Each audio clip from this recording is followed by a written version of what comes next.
আমরা মেয়েদের যখন বিয়ে হয়, যখন আমরা শ্বশুর বাড়িতে পা রাখি, তখন সবকিছুই আমাদের জন্য নতুন। শ্বশুর বাড়ির মানুষ, ঘরে যা যা কিছু আছে সবকিছু আমাদের জন্য নতুন। কে বলে মেয়েরা কিছু করতে পারে না? এই নতুন সংসারে এসে তারা সবকিছুই মানিয়ে নিতে শিখতে থাকে। রান্না বান্না থেকে ধরে কুটা বাছা, শ্বশুর বাড়ির মানুষগুলোর সাথে চলাফেরা। এই যে আমি যে রান্না বান্নার বুঝতাম না, আজকে আমি মাশাল্লাহ সবকিছুই পারি।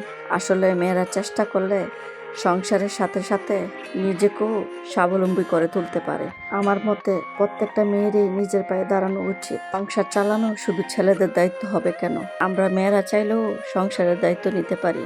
যে কোনো কাজ ধৈর্যশীলভাবে করলে সবার জীবনে সাকসেস আসে। যাই হোক, অনেক কিছু বলে ফেলেছি। আজকে কয়েকদিন যাবৎ শুটকি জাতীয় কোনো কিছু রান্না বান্না হয় না, তাই অনেক দিন যাবৎ ইচ্ছে করছিল শুটকি জাতীয় কিছু একটা খাই। তার কারণে আমার পছন্দের একটা ভর্তা করে ফেললাম। খুবই ভালো লাগলো খেয়ে।